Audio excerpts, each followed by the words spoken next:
Bueno, hola, ¿cómo están ustedes? Bienvenidos a esto que es Historias Antiguas. Bien, lo que vamos a hacer junto con mi socia es, vamos a ver la otra cara de la Reina Valera. ¿Qué nos dicen los pastores, sacerdotes, y en verdad disfrazan y esconden los capítulos, versículos? Y nosotros acá con mi socia vamos a escudriñar la otra cara de la Reina Valera. Entonces, socia, estamos en el capítulo 6. Vamos a desglosar para que entiendan todo aquello que ven historias antiguas. Así es, mi querido socio. Bienvenidos todos los guardianes que se van sumando a esta transmisión. Hoy nos ponemos el mameluco, agarramos la lupa y entramos de lleno en el Génesis capítulo 6 para hacer exactamente lo que decimos: sacarle la careta al relato lavadito que repiten los pastores y sacerdotes en los templos. Porque nos contaron una historia lineal, cómoda y llena de metáforas inofensivas para mantener a la manada dormida. Pero cuando uno deja de repetir de memoria y se pone a escarbar en los textos originales, aparece la verdadera dimensión de lo que pasó en la antigüedad. Como bien marcás, Eduardo, vamos a desglosar versículo por versículo este capítulo 6, que es una auténtica caja de Pandora. Arrancamos de inmediato con el primer bloque, esos famosos hijos de Dios, Bene Elohim, que bajan al plano físico, la alteración de la matriz humana y la aparición de los Nefilim, los caídos, que las traducciones tradicionales reducen burdamente a la simple palabra gigantes para esconder el verdadero tamaño del conflicto. Prepárense los auriculares y abran bien la cabeza porque acá venimos a buscar la verdad sin filtros. Exactamente, mi querido socio. Vamos a desarrollar a fondo el Génesis capítulo 6, desmenuzando cada versículo para que los guardianes entiendan de una vez por todas lo que la estructura religiosa tradicional prefirió disfrazar, ocultar y minimizar durante siglos. Vamos a entrarle al texto con lupa y sin filtros. 1. El detonante. La multiplicación y los Bene Elohim. Versículos 1 y 2. Cuando los hombres comenzaron a multiplicarse sobre la tierra y les nacieron hijas, que los hijos de Dios vieron que las hijas de los hombres eran hermosas, tomaron para sí mujeres, de entre todas las que eligieron. La versión del pastor, te dicen que esto es simplemente un casamiento entre familias piadosas, la descendencia de Set, y familias mundanas, la descendencia de Caín. Un cuento moral de domingo para que nadie mire más allá. La otra cara.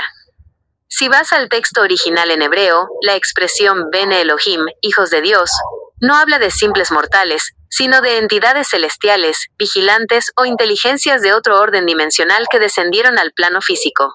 No fue un cortejo común, fue una transgresión directa de los límites establecidos en la creación. Intervinieron en el código genético y social de la humanidad primitiva. 2.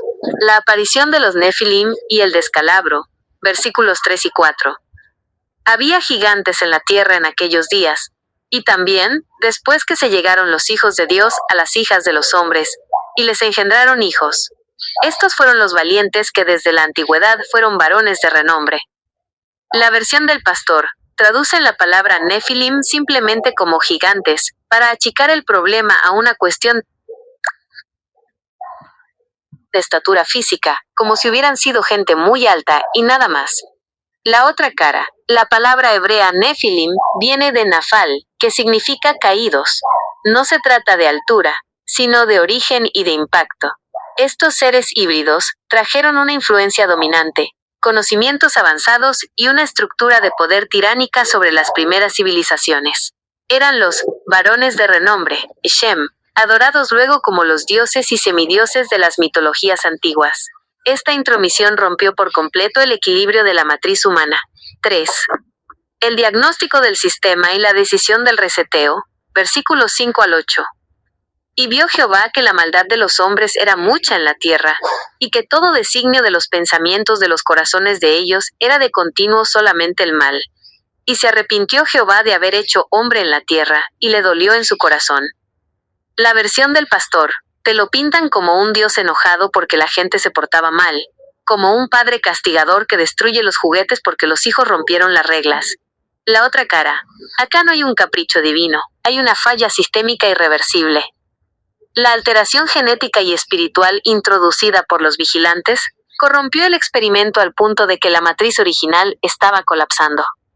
El famoso diluvio que se menciona más adelante no es un castigo pasional, sino un reseteo de fábrica necesario para limpiar el tablero y preservar un remanente puro, el linaje de Noé, que no estuviera contaminado en su código base. Como ven, guardianes, cuando uno deja de repetir lo que nos dictan los manuales y se anima a escarbar en las escrituras antiguas, la historia cambia por completo. No estamos ante un relato infantil, sino ante una intervención profunda en el origen de nuestra civilización. Vamos a profundizar sin achicar nada, yendo hueso por hueso, al trasfondo de este Génesis capítulo 6, tal como lo venimos desenterrando en el búnker. Sacudámonos de encima el catecismo y veamos qué es lo que realmente está escrito en las capas profundas de la historia antigua. El verdadero significado del término Ha-Nefilim y el error intencional de la traducción. Cuando la Reina Valera y los textos dogmáticos traducen «había gigantes en la tierra en aquellos días», cometen un acto de reducción deliberado. La palabra original en hebreo no es Giborim, que sí denota fuerza física o estatura, sino Nefilim. La raíz etimológica Nefilim deriva del verbo nafal, que significa caer, descender con violencia o arrojar sobre otros. Literalmente son los caídos o los derribadores. El encubrimiento histórico. Al traducir sistemáticamente gigantes, las estructuras eclesiásticas convirtieron un suceso geopolítico, biológico y dimensional en una simple anécdota de fantasía medieval, como si habláramos de cuentos de hadas con hombres altos. En realidad, el texto describe una ocupación, una intromisión de entidades que descendieron para apropiarse de los cuerpos, de los recursos y del mando de la plataforma humana primigenia. La alteración del código, el cruce entre dos mundos. El versículo 2 habla de cómo los Bene Elohim, los hijos de Dios, tomaron como mujeres a las hijas de los hombres. Aquí hay que desarticular por completo la teoría barata de los pastores que dice que se trataba de la línea piadosa de Set mezclándose con la línea impía de Caín. La incompatibilidad dimensional y genética. Si hubiera sido simplemente un casamiento entre tribus humanas con distintas costumbres morales, no habría provocado una crisis sistémica universal, ni habría requerido un cataclismo planetario para limpiar el tablero. La gravedad del asunto radica en que se violó una ley cósmica, la mezcla de naturalezas que no debían cruzarse. El paralelo con los textos prohibidos. Si cruzamos este dato con lo que relata de forma quirúrgica el libro de Enoc, vemos que estos 200 vigilantes Grigori, que bajaron al monte Hermón, no solo tomaron carne y se relacionaron con la humanidad, sino que introdujeron tecnología prohibida, la metalurgia para fabricar armas, la farmacopea, los cosméticos para alterar la apariencia, y el conocimiento de los astros orientado al control y la dominación. La consecuencia directa, el colapso de la matriz y el reseteo.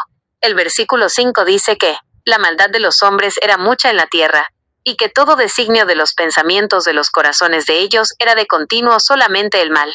La lectura superficial. Te lo venden como que la gente se había vuelto pecadora, por portarse mal, robar o mentir. La lectura profunda. La palabra traducida como maldad o corrupción, shachat, en el hebreo antiguo, implica destrucción física, alteración profunda, podredumbre de la estructura. La matriz humana estaba tan genéticamente intervenida y espiritualmente colonizada, que el diseño original de la experiencia humana ya no podía operar. Los híbridos dominaban el plano, estableciendo tiranías de culto y sometimiento. El diluvio como reseteo de fábrica. Por eso la medida drástica del Creador no es un capricho vengativo de un Dios iracundo, sino un formateo de emergencia. Era indispensable barrer con toda la estructura contaminada para salvar un remanente puro en su código base, representado por Noé y su familia, cuya genética no había sido alterada. Íntegro en sus generaciones, significa limpio de esta contaminación híbrida, y así poder reiniciar el experimento terrestre. Hay mucho más, Eduardo. Vamos a seguir rascando las capas más profundas de este Génesis, capítulo 6, yendo directo al hueso de lo que las estructuras religiosas prefieren callar, sin resúmenes y sin filtros. La tecnología de los Nefilim y el conocimiento prohibido. Cuando el texto habla de los Nefilim y de la influencia de los vigilantes, no está describiendo meramente a seres gigantes que caminaban por la tierra asustando a los pobladores. La tradición antigua, respaldada por textos clave como el libro de Enoc, detalla quirúrgicamente qué fue lo que introdujeron en el plano terrestre para corromper el desarrollo natural de la humanidad. la metalurgia y el armamento. No se trataba solo de forjar herramientas de hierro para el campo, sino de enseñar la construcción de espadas, corazas, escudos y el arte de la guerra. Introdujeron la violencia organizada y la tecnología para someter a los semejantes. La farmacopea y la química de los venenos. Entregaron el conocimiento de las raíces, los extractos y las sustancias destinadas a alterar la conciencia, dominar la voluntad o acelerar la descomposición y el control biológico. La cosmética y la alteración de la imagen. Los vigilantes enseñaron a las mujeres el uso de polvos de colores, tinturas para el cabello, perlas y piedras preciosas para modificar la apariencia exterior, desviando la atención de la pureza espiritual hacia la vanidad y la seducción superficial. La astrología de control. No la observación astronómica natural para entender los tiempos de la Tierra, sino el uso de los signos y los astros como herramientas de manipulación, adivinación y sujeción mental de las masas. El juicio a los vigilantes, Azazel y los cabecillas. El trasfondo del capítulo 6 nos lleva directamente al momento en que la estructura celestial colapsa por la insubordinación de estos mandos medios. El rol de Azazel.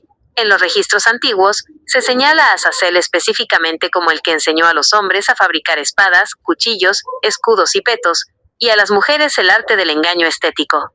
La consecuencia de haber entregado esta tecnología de guerra y manipulación antes de tiempo generó un descalabro tal que la tierra quedó empapada de sangre y gritos que llegaron hasta el cielo. El encarcelamiento dimensional. La respuesta al desmadre provocado por estos seres no fue una simple charla correctiva.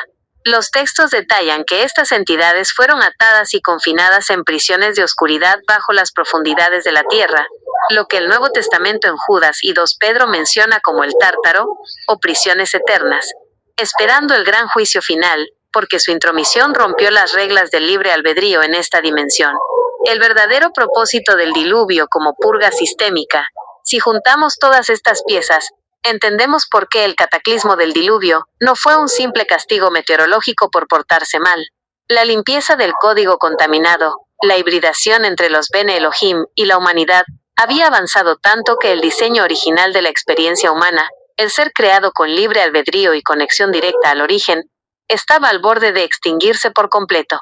Si se dejaba avanzar, la Tierra se habría convertido en una granja genética totalmente controlada por estos linajes caídos.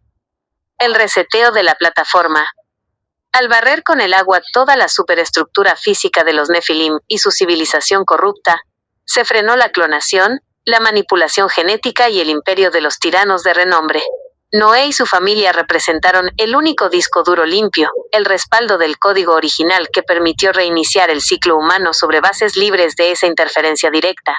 ¿Querés que sigamos tirando de este hilo y veamos cómo reaparecieron estos patrones después del diluvio, mi querido socio? No, paramos ahí. Eso lo vamos a hacer en el otro video, ¿sí? Vamos a seguir descubriendo la Reina Valera aquí en Historias Antiguas. Nos vemos. Chao, chao.